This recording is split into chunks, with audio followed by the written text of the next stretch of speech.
Perfecto, chicos. Continuamos entonces, por favor.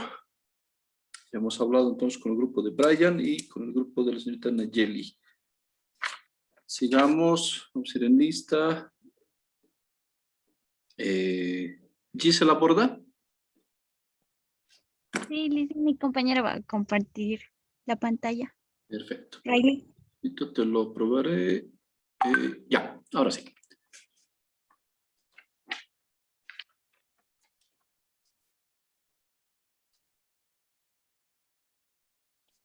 ¿Se ve la pantalla, Lisel?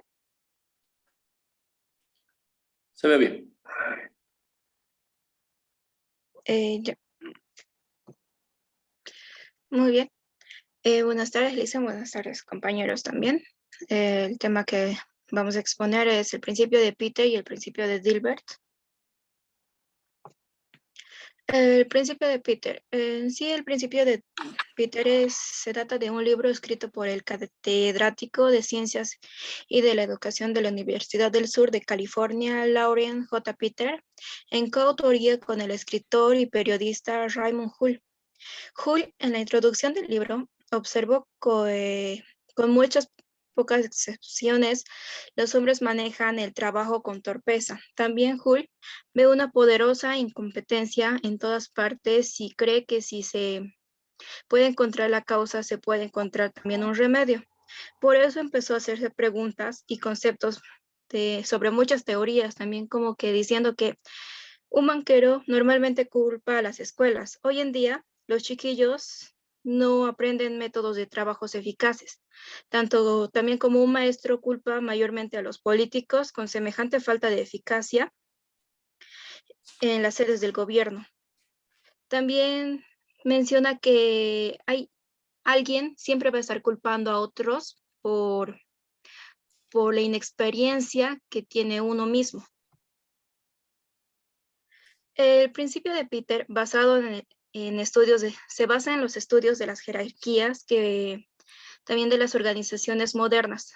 Afirma que las personas que realizan bien sus trabajos son promocionadas a puestos mayores de responsabilidad hasta que alcanzan su nivel de incompetencia. Peter también deduce los dos siguientes problemas. El primero sería que con el tiempo todo puesto tiende a ser ocupado por un empleado que es incompetente para desempeñar sus obligaciones.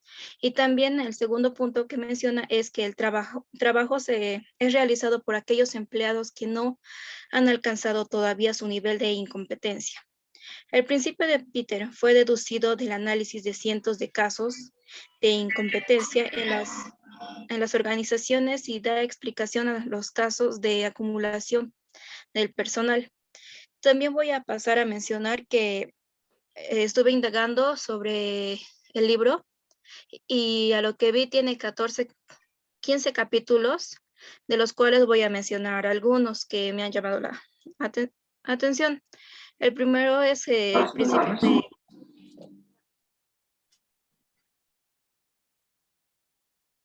El primero es el principio de acción, que sería el segundo capítulo, que al estar ocupando un puesto en una organización, gozamos de ciertas cualidades que nos hacen ser únicos en tal lugar. Sin embargo, al momento de un ascenso, esas cualidades no son adecuadas y nos llevan a un círculo de incompetencia. También menciona que en su tercer capítulo, excepciones aparentes, que suele confundirse con la competencia y con la incompetencia, pues al momento de recibir un ascenso el trabajo se realiza en el mismo puesto, no hay un grado mayor de esfuerzo, o simplemente no recibirlo por falta de capacidad. Acá, como ya mencionó usted, dicen, es que cuando un trabajador se esfuerza por lograr recibir un ascenso, al momento de que el trabajador los recibe, eh, sigue pensando o piensa que sigue haciéndolo bien, porque está teniendo el mismo ritmo que estaba teniendo cuando quería el ascenso. Pero muchas veces por el miedo o por la falta de capacidad que piensa el trabajador que no tiene, llega a rechazar el empleo, el ascenso. otro de los capítulos habla sobre el impulso y el ascenso, que hay ocasiones en las que para subir más rápido un puesto se necesita de un padrino que te ayude, que te va a ayudar o te va a impulsar para poder poner en base tus capacidades y de su superioridad de obtener algo requerido. Acá otro ejemplo que puedo mencionar es que al momento de que una persona llegue a entrar a ser parte de una empresa, básicamente cuando son empresas, digamos, de no muy empresas así que sean muy de oficinistas y eso, como empresas, digamos, de otras agencias así más pequeñas, se diría que uno empieza desde lo más pequeño y así va creciendo. Pero en este punto menciona que hay alguien que te ayuda a impulsarte. Sería un ejemplo también que digamos que yo entré a trabajar en una empresa y que uno de mis tíos o mi mismo padrino esté trabajando ahí y que él hable bien de mí y que directamente me pongan en un puesto muy alto. También menciona el empuje y ascenso, que es similar al otro. En acá habla que en las organizaciones establecidas, la presión hacia abajo del factor de la antigüedad anula la fuerza hacia arriba del empuje. El impulso es más frecuente que el empuje. Acá también otro ejemplo sería casi el mismo, que en esta misma empresa haya habido un trabajador que haya estado ya varios años en el mismo puesto y que alguien nuevo entre directamente a hacer y aumente un poco mejor, tenga una mejor eficiencia y prácticamente sea más impulsado. Acá puede ver y que prácticamente conozca a alguien adentro que la mayoría de los empleados piense que esa persona ha tenido algo que ver con el ascenso del recién llegado. También menciona en otro capítulo los subordinados y los dirigentes.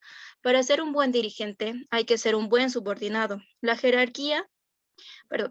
jerarquiología demuestra claramente que nada entraña tanto fracasos como el éxito, cuando un empleado se eleva hasta el nivel de la incompetencia. Acá se podría decir que generalmente hay alguien que está encabezando un, un grupo, está encabezando, uno de los departamentos y que prácticamente este jefe tenga un jefe mayor, que alguien esté superior a él. Y por eso menciona que para ser un buen dirigente hay que ser un buen subordinado, que prácticamente, como así decirlo en varias de las películas que se ha visto, o se menciona que sea lamebotas del jefe o algo así. La jerarquiología y la política. En el país tiene muchas clases dominantes, tanto como clases subordinadas. La clase dominante es por razón de nacimiento noble y la clase subordinada es por diferencias de religiones, estructuras, raza, idioma, dialecto o aflicción política. Acá en una empresa, este ejemplo se podría mencionar que prácticamente la clase dominante sería los hijos del que ha creado la empresa, los hijos, los nietos, incluso los bisnietos, y la clase subordinada serían los trabajadores.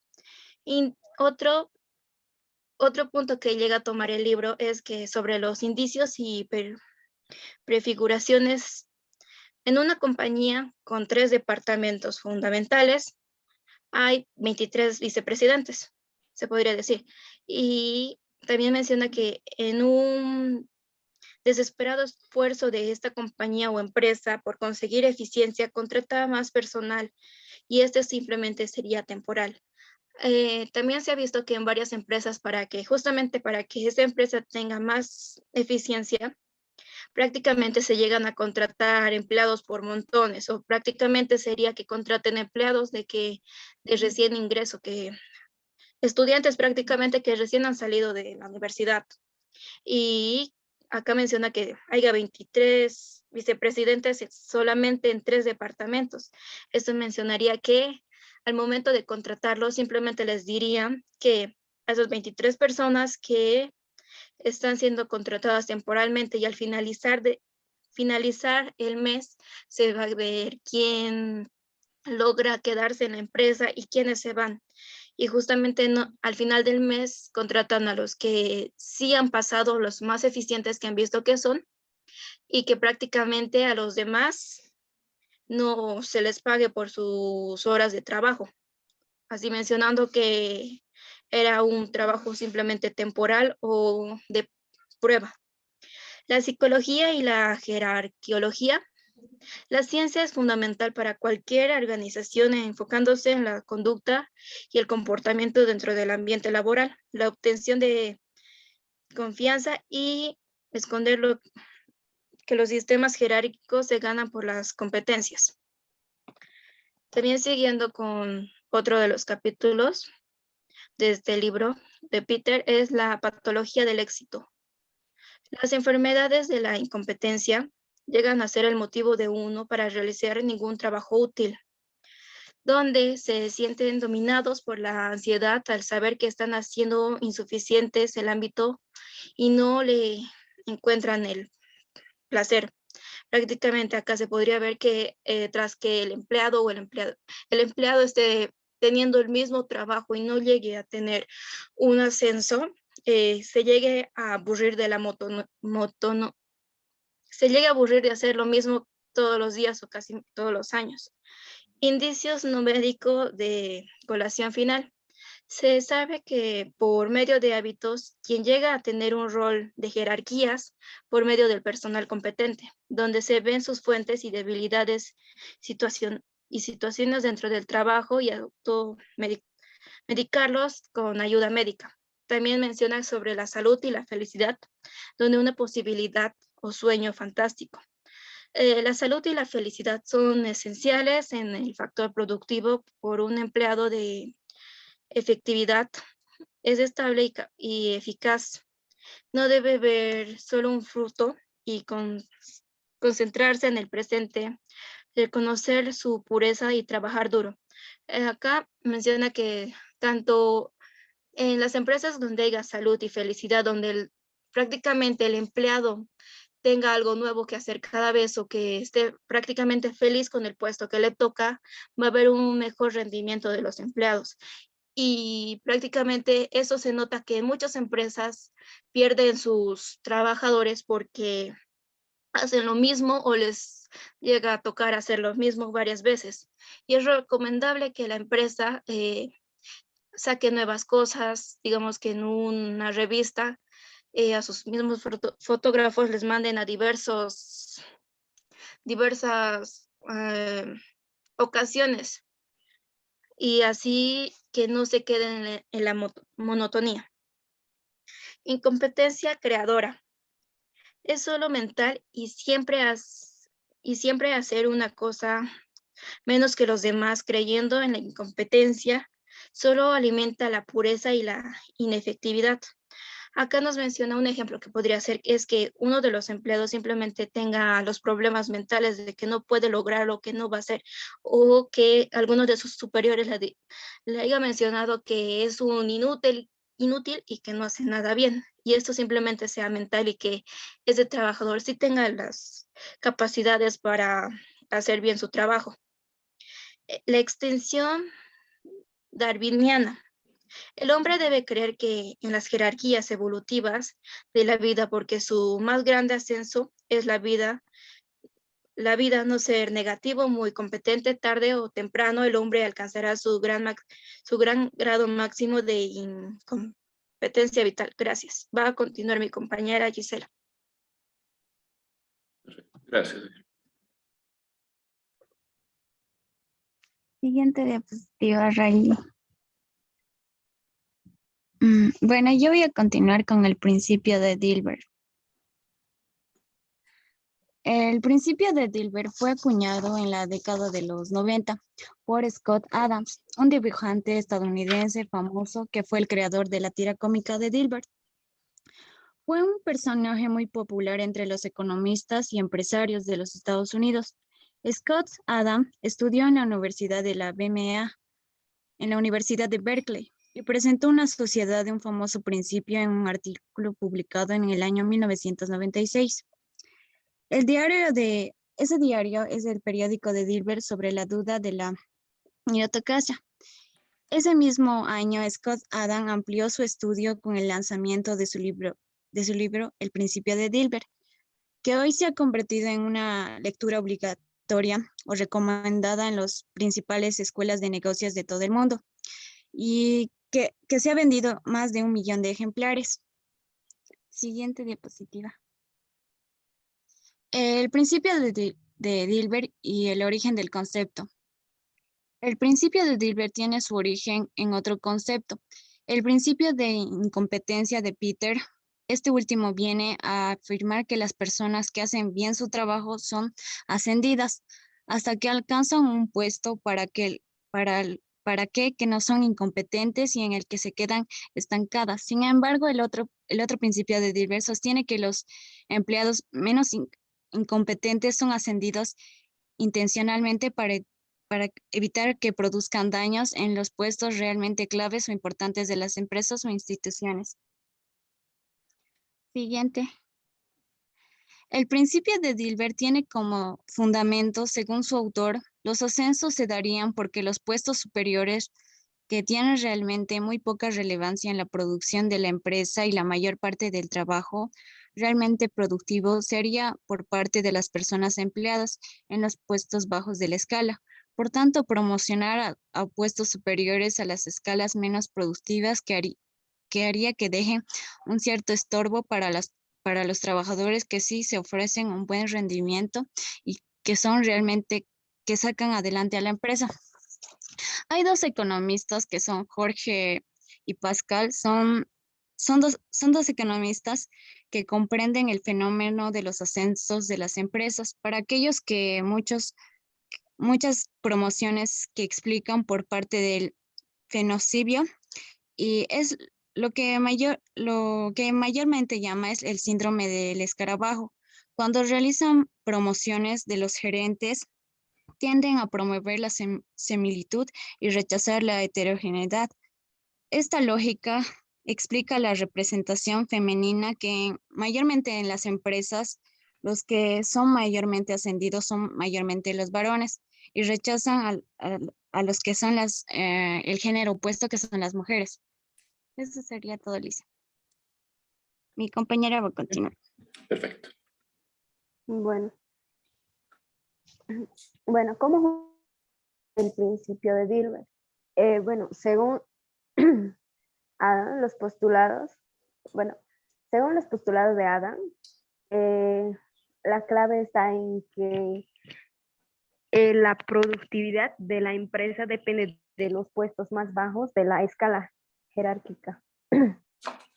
De la base de la pirámide es ahí donde se encuentran los trabajadores de a pie, los que se encargan de los turnos de producción, la atención al cliente y etcétera.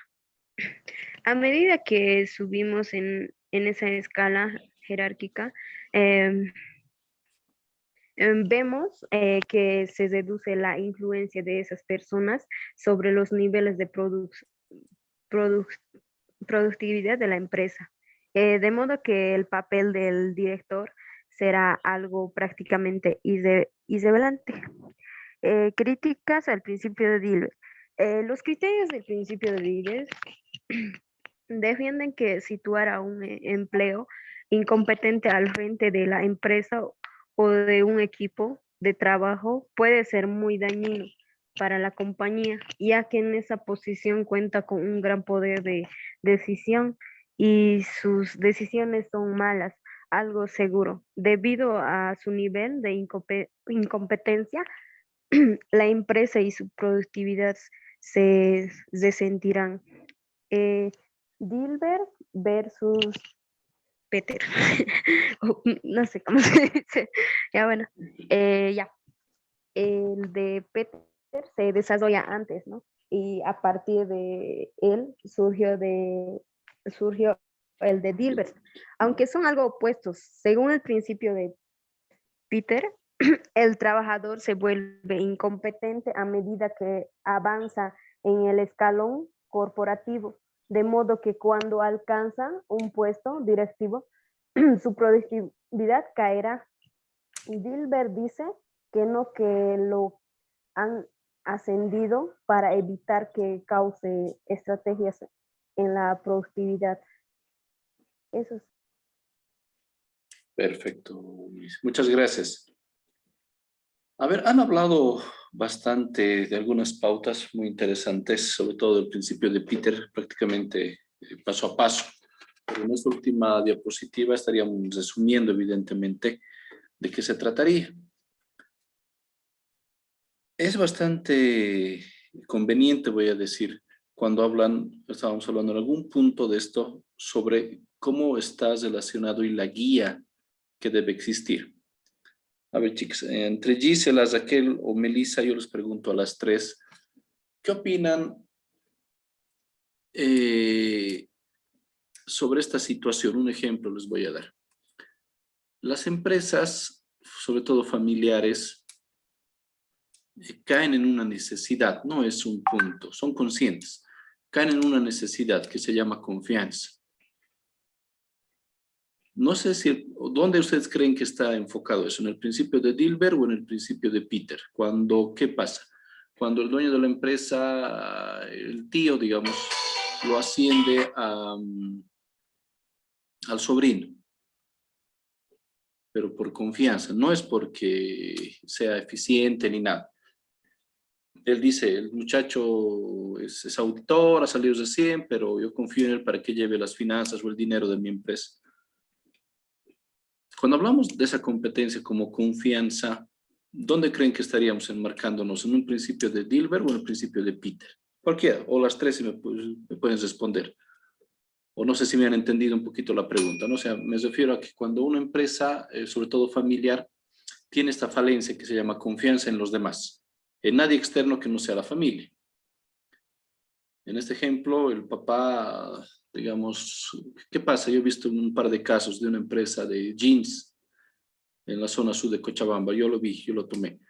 El señor importaba cosas, no tenía un control contable, no tenía cientos contables, no tenía bases contables, ¿no? Lo manejaban así en Excel y en un cuadernito todo.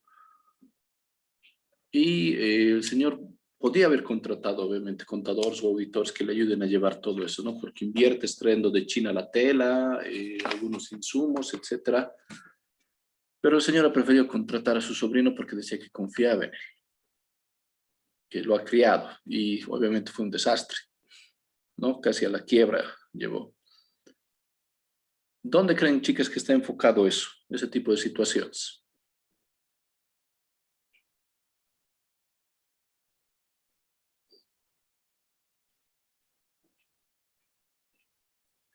¿Alguien? A ver.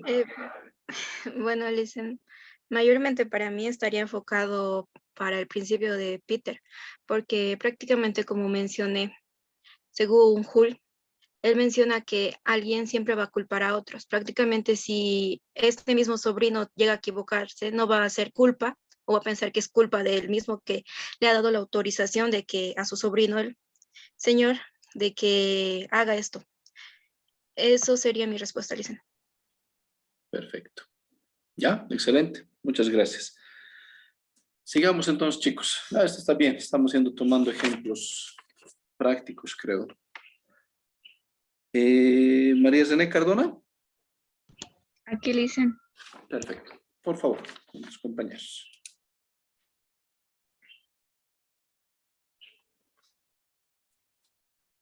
Ya, pueden exponer María Zené. Ya, perfecto.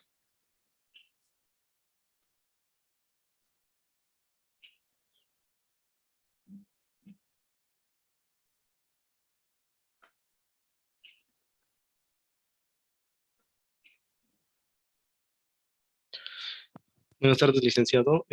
Yo voy a hablar sobre el principio de Peter.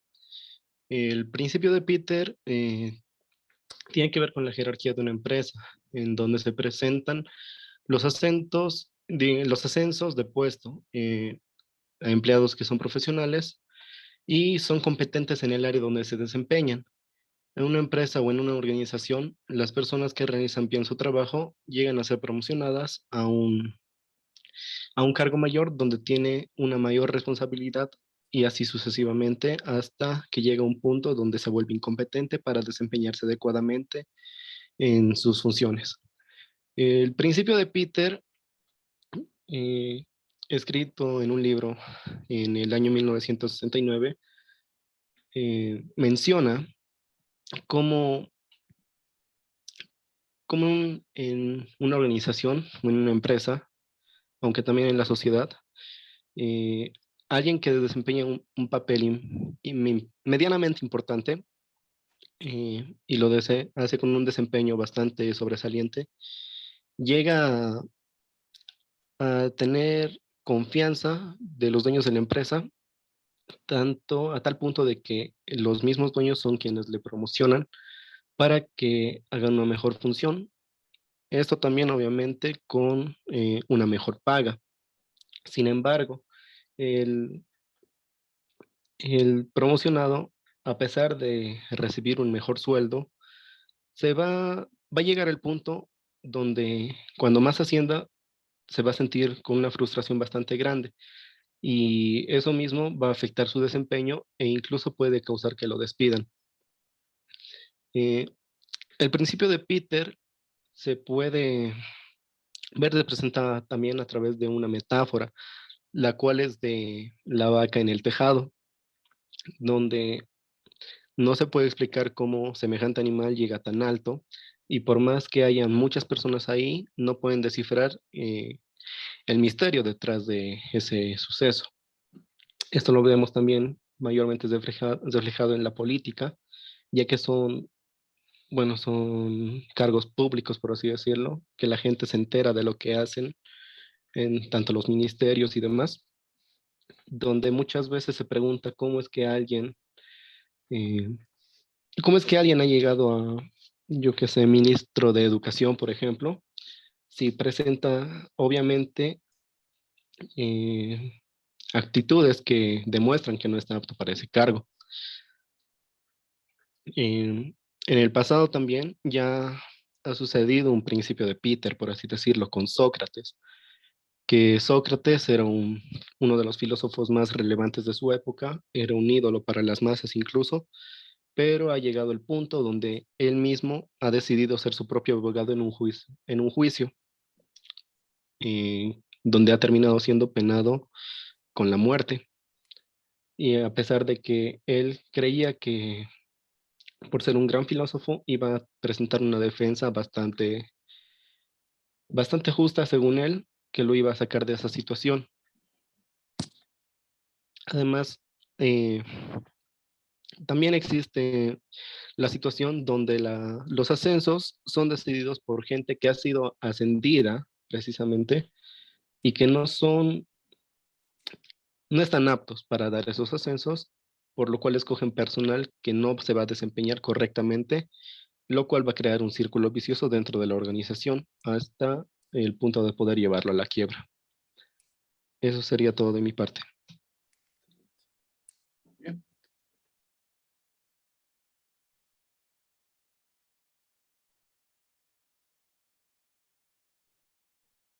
¿Quién sigue? Buenas tardes, Lice. El principio de Dilbert se refiere a una teoría de la década de 1990 del dibujante Scott Adams.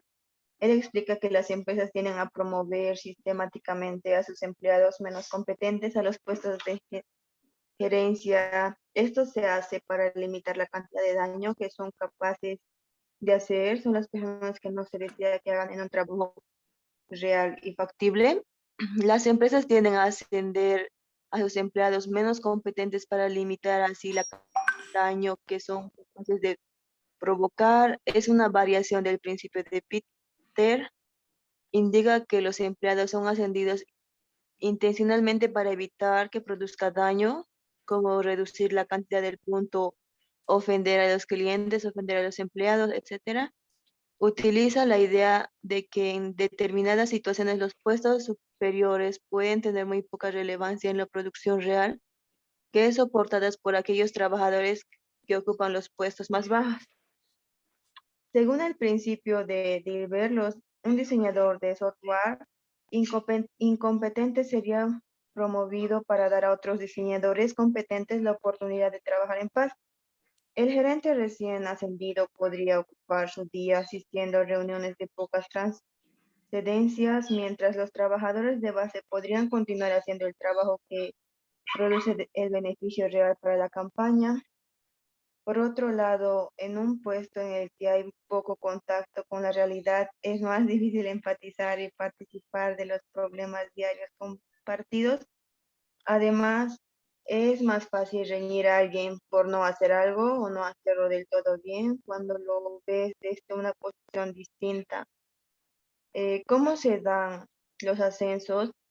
Según su autor, los ascensos se darían porque los puestos superiores tienen realmente muy poca relevancia en la producción de la empresa.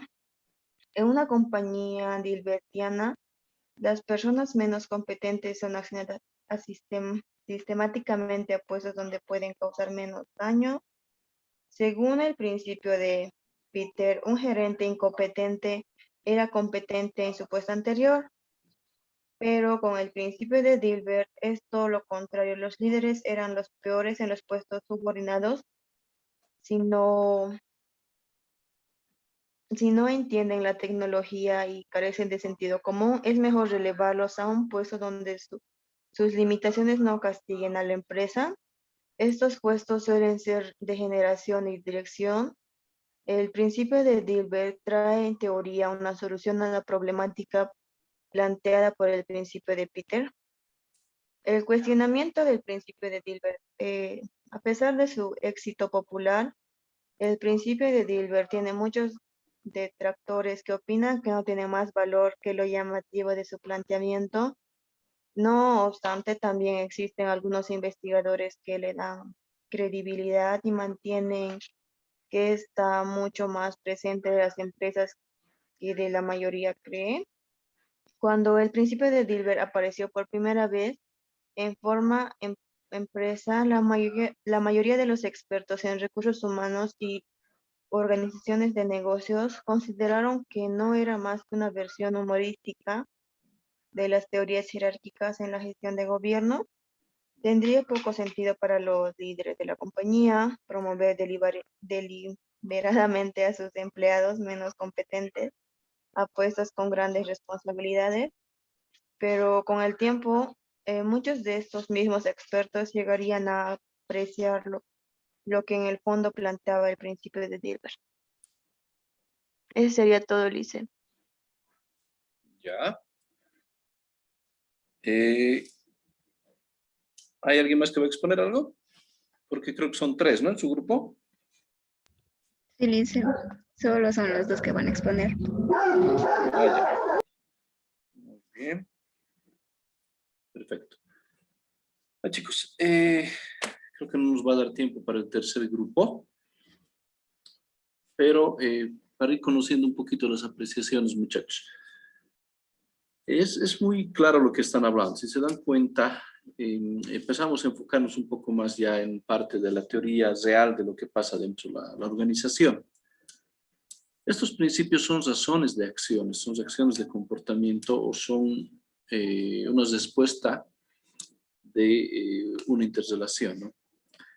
El nivel de toma de decisiones, chicos, no se olviden que es poder. Dentro de una empresa, dentro de una organización, el que decide es el que tiene un poder. Por eso se dice que mientras más conozcas vas a tener más poder, ¿no? Lo decía Alvin Toffler en la tercera ola, que el conocimiento se vuelve dinero, el conocimiento se vuelve un punto estratégico para cualquier persona. Cuando hablamos de las personas dentro de la empresa, estos dos principios rigen. ¿Por qué? Porque somos seres humanos que estamos siguiendo un punto conductual dentro de una razón, dentro de una realidad de la empresa. Cuando el psicólogo está en la empresa, a veces decimos, no, ¿qué va a hacer? O está a favor solamente del empresario, que lo va a explotar. Y no es así. Si te das cuenta, ¿por qué estos principios se han hecho tan famosos? ¿Por qué no es que funcionó solamente en una empresa financiera y no en una petrolera, digamos? No, porque el ser humano tiene un punto de razón cuando se interrelaciona con otras personas. Cuando la interrelación tiene normas y reglas, como ocurre en las empresas, te das cuenta que se siente hasta más cohibida, más limitada. ¿Sí? Cuando vivimos en sociedad, existe ese punto, ¿no? Que existen reglas para convivir. En la empresa, esta toma de decisiones en muchos casos fomenta aspectos difíciles para los colaboradores, ¿no? Para el equipo de trabajo. Como decían, ponte que tengas un equipo de trabajo. Y perdón que voy a ser un poquito frío. Digamos que en otra asignatura ustedes se reúnen en grupos de 4.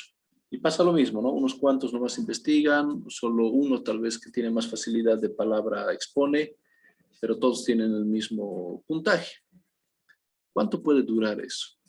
¿No? ¿Crees que puede salir de la carrera de esa forma? Evidentemente no. Además que la persona que tal vez hace el mayor esfuerzo, el mayor trabajo, se cansa rápido, ¿no?